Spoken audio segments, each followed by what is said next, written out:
Hey, welcome back to Tech by Pike. Today we're taking a deeper dive into the Razer Blade 14-inch gaming laptop for 2023. We did do an unboxing video as a short, and that's been posted already about a week ago.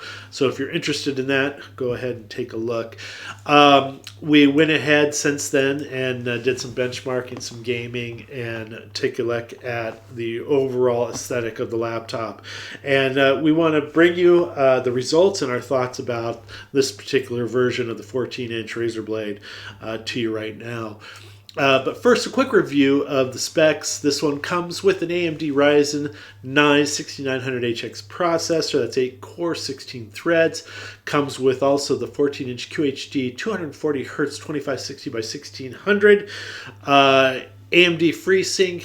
Anti-glare matte finish and up to 100% P3 screen, and then it also comes with an RTX 4070, and that comes with 8 gigabytes of GB DDR5, and it can get up to 140 watts total. That's 115 watts base and up to 25 watts NVIDIA dynamic boost. Also comes with a 1 terabyte SSD, M.2 NVMe, that's PCIe 4.0, 32 gigabytes of DDR5 at 5600 megahertz, and this is upgradable to 64 gigs. So I'm really looking forward to checking out the internals of this particular laptop. I'm a little excited. We're going to go ahead and look at the chassis right now, and then we will move on to some of the internals, and then we're going to do some gaming and some benchmarking. So let's get into it. We're going to go over the chassis really quickly, but I want to talk a little bit about the Mercury white color, or silver, I guess you can call it. I picked this color because I understood that fingerprints don't show up as much on this particular color of a Razer Blade as opposed to the black Razer Blade, which I do have. I still have the 18-inch here from a couple months ago, and my fingers are relatively oily at times, so it shows up fairly quick. Already you can see smudges here, and if you don't have a microfiber cloth with you to wipe it down, this laptop will get pretty grungy pretty quickly, and I can't say the same for the Mercury white color. So there you go. Let's go ahead and open this up with one finger. Easily done, and nice big smooth trackpad here. Like that a lot. The keyboard is pretty decent travel. It's not my favorite. I like the Asus 14-inch keyboard a little bit better, but I mean, this will do. Has the 1080p camera here on top. Has Windows Hello for easy access to the laptop. You have some upward facing speakers here.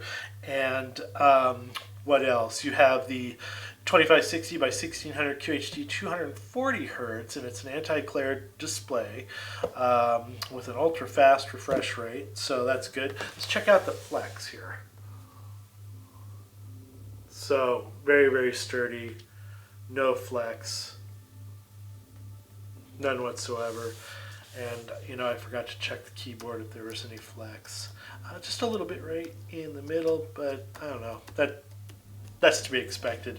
No flex around the keyboard though, or the trackpad, so that's great. And then if we have a little flex on top here, just a little bit. All right, well, the I/O here is pretty basic. We got the power port here. We have a USB 3.0 Gen 2 Type A port. We have a USB 4 port Type C, and then we have the headphone jack. We're going to flip it to the other side here. Once again, we have the USB 4 port Type C, and then we have another USB 3.2 Gen 2 Type A port, and then we have the HDMI 2.1 port, and then we have a Kensington lock. I'm going to go ahead and flip it over here, and you can see some grills here for air intake, keep this laptop cool. We got a number of screws. They look like T5s or T6s, which will try to get this bottom plate off and take a look at the internals. And you have the one long rubber foot and the two rubber feet up front to keep the laptop elevated off the desk, so more airflow. So there you go. We're going to go ahead and weigh it, and we'll check out the internals, and then we'll turn it on and do some benchmarking. Before we weigh the 14-inch, I wanted to do a quick comparison of how small this 14-inch is compared to the new 18-inch for this year. Look at that. And it's a little bit thinner. Yeah, quite a bit thinner. But wow, what a size difference. Okay, we're going to go ahead and take that off. We'll bring the scale over here. Hit that, and let's weigh the laptop by itself. So we got 4 pounds, 1.3 ounces, and I'm going to take the 230 watt power brick here and throw that on with the cables. That turns out to be 5 pounds, 11.6 ounces. Keeping the bottom plate here to the laptop were the 8 T5 screws. They're relatively small and easy to lose if you're not careful. I was able to get out most of them fairly easily. The one in the corner here was a little difficult, but it finally came out. And once I got all the clips off the front and the sides, the back gave me the worst trouble, and I had to use my little tool to pry it open. And finally, after pushing it forward just a little bit, it came loose. So anyway, just be careful, be patient, and you'll be able to get this bottom plate off so you can upgrade this thing. Because we're going to look at it, and I'll show you what you can upgrade, which is different from last year. So here we go. So the 2 small rubber feet, long one here, got some venting for air intake. All right, so we got a 61.6, I think, or 9. No, I think it's 61.6 rechargeable battery. And then we have our Wi-Fi card, swappable Wi-Fi 6. And then we have the 1 terabyte SSD that the laptop came with. We have our vapor chamber cooling with the 2 fans, so that's great. What's different from previous years is that the memory was soldered to the motherboard. Not this year. Razer has decided to trust us to replace our own memory. So there you go. 2 slots. This is a 32 gig unit. It can get upgraded up to 64. I'm going to go ahead and show you what it came with here. All right, and I'm going to put this right back. Great. Put this back as well.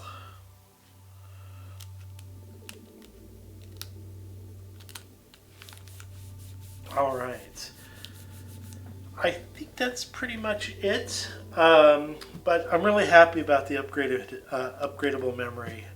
That really puts this laptop, in my mind, ahead of some of the 14-inchers that are already out there, just because of that alone. So that's gets a thumbs up for me. I'm gonna go ahead and put this back and secure it to the laptop, this bottom plate, and then we will go ahead, open it up, and turn it on.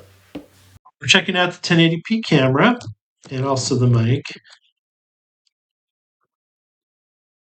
If there's a manufacturer out there that is building laptops and they're not putting in a 1080p camera in 2023, then I don't know what to say. I'm missing the boat, in my opinion. Anyway, pretty good camera, pretty decent mic. I didn't really hear myself, any typing. Thought it was pretty quiet. So good on Razer. We're going to test the speakers here. We're going to do that by logging into a product that I pay for, epidemicsound.com. It's a licensed product. We're going to listen to a song called Fluorescent by Cushy.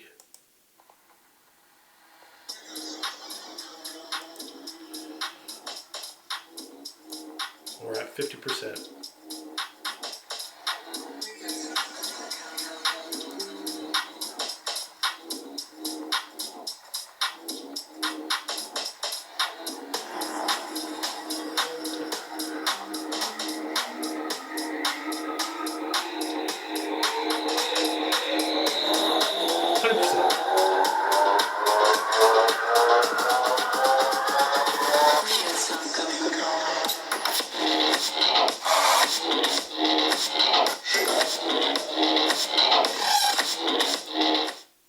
Okay, so not too bad.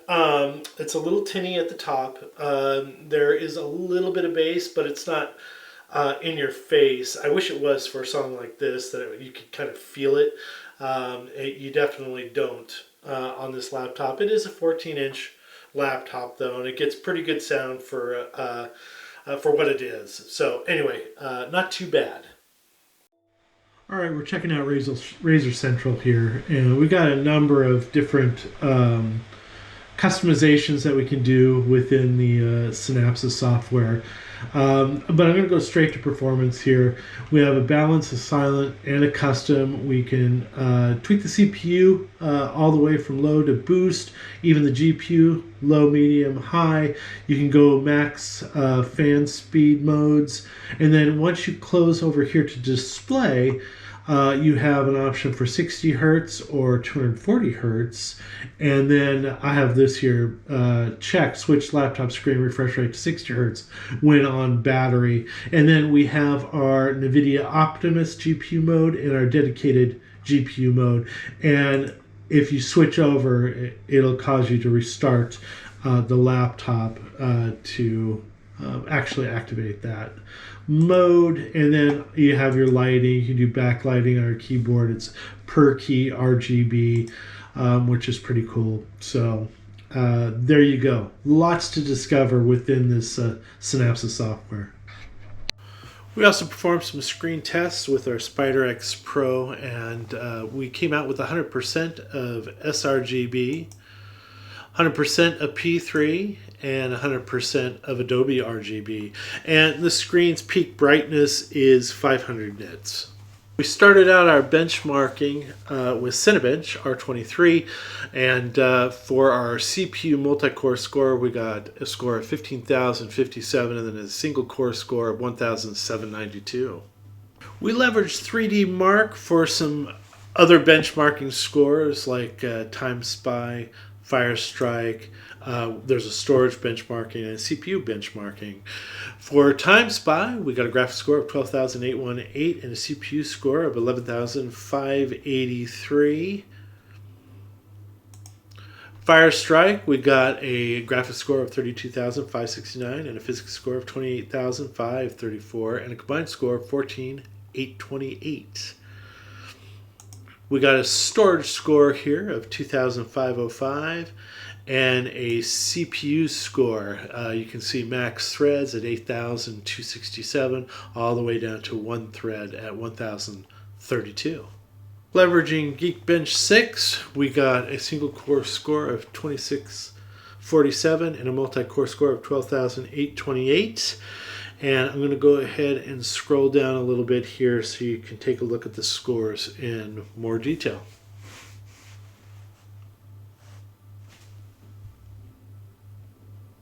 We also leveraged Geekbench 6 for GPU benchmarking, and we got 117,215 for our GPU OpenCL score.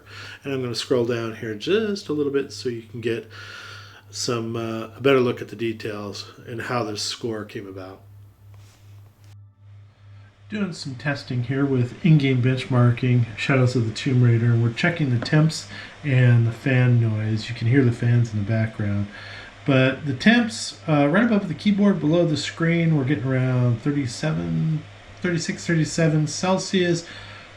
Around the WASD keys, I'd say probably around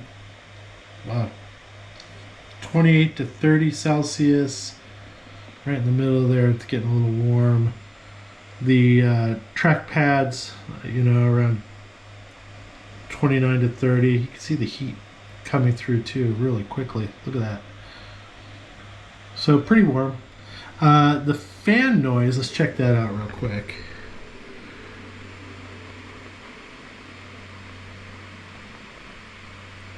Around 52 decibels, and we're at around 129, 130 FPS right now. And like I said before, we're on the dedicated graphics card, and we are on ultra settings on the benchmarking test. Okay, we're checking out Shadows of the Tomb Raider, the in-game benchmarking tool. The game itself is on ultra settings, but the laptop is on advanced Optimus. So let's go ahead and check out the temps here.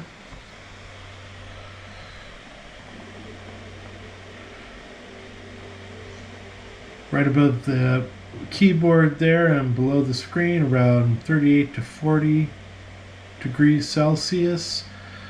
WASD keys, we're looking at around 35 to 37 Celsius. And the trackpad and palm rests right around 29 to 30 Celsius. We're going to check out the fan speeds here, or the noise.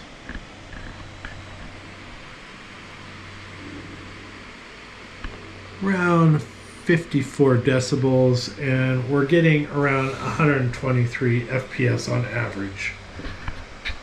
We performed some in-game benchmarking to get some FPS scores based on what the game is actually set for, whether it's low, medium, high, or ultra. Typically, the spreadsheet will reflect the benchmarking for the laptop that we're reviewing at the moment and compare it with laptops that were reviewed in the past for that year. This time around, we didn't do that. We went ahead and we compared this laptop based on whether it's on the dedicated GPU or advanced Optimus. And we started out with Cyberpunk 2077, which is one of my favorite games. And you can see here on the spreadsheet, when you're at low settings and medium, between dedicated and the advanced Optimus, the scores are fairly slight in comparison. But then once you get down to the higher performance, like Ultra, you start to see the scores askew quite a bit. There's quite a bit of a gap there. So let's go over to Shadow of the Tomb Raider.